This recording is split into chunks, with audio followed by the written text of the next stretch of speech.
포켓몬고라는 게임을 통해서 음양오행의 스테이트에 대해서 생각해 보기로 하겠습니다. 우주 변화의 원리를 쓰신 이제 한동석 선생님께서 이런 얘기를 하셨다고 해요. 딱정벌레가 많이 있는 거는 이 지상에 금기가 많이 왔다는 것이고, 발이 많은 돈지네는 화기, 지렁이가 많으면 토기, 이렇게 천기를 이제 알 수 있다. 한동석 선생님께서 말씀하신 거를 포켓몬고에 대입시켜가지고 생각을 해보면,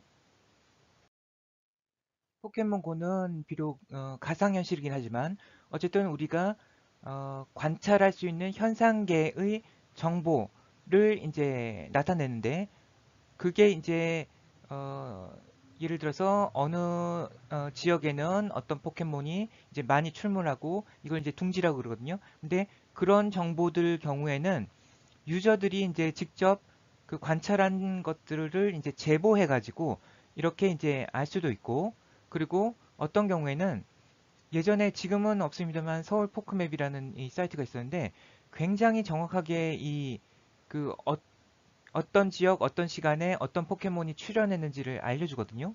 그래서 제가 생각했을 때는 아마도 해킹에 가깝지 않나 하는 생각을 하는데, 근데 어쨌거나 이 경우든 모두 서버에 있는 정보들을 어떤 식으로건 얻어가지고 우리가 이제 유추하거나 뭐 아니면은 어떻게 직접 이제 해킹을 하거나 해서 보여준 것이죠. 그리고 그 정보의 이면에는 우리가 알지는 못하지만 이 서버에 어떤 어느 지역 어느 시간에 무슨 포켓몬들이 많이 생기고 하는 그 상태, 스테이트에 대한 정보들이 있어야만 한다는 것입니다.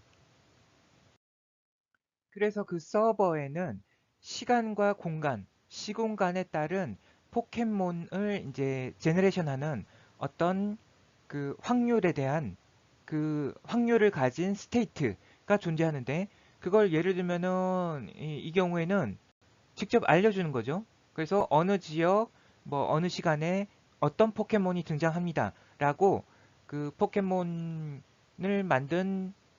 만든 회사에서 직접 알려주는 경우도 있고, 그렇지 못한 경우에는 우리가 아까처럼 뭐 둥지에 대한 정보 그런 것들을 현상계에 대한 관찰을 어, 어떤 데이터로 해가지고 그걸 예측해야 되는데, 그런 경우에 이거는 숨겨진 스테이트가 됩니다. 그래서 히든 스테이트라고 하죠.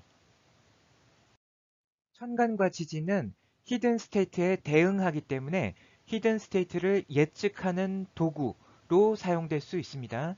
그래서 우리가 이제 관찰하는 현상을 바탕으로 이러한 도구들을 사용해서 이렇게 히든 스테이트를 예측하는 것을 이제 주역에서 비류취상이라는 방법론으로 이제 설명을 하죠.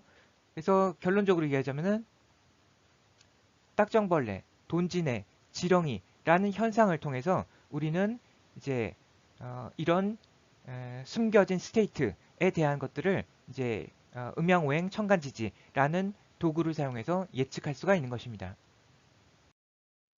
하지만 히든 스테이트라는 거는 말 그대로 이제 숨겨져 있는 것이고 완벽하게 우리가 드러나 있는 것이 아니기 때문에 그 파라미터를 예측하는 데는 어느 정도의 이제 오류, 확률적인 오류가 생길 수밖에 없다는 것, 그것을 항상 명심해야 됩니다. 들어주셔서 감사합니다.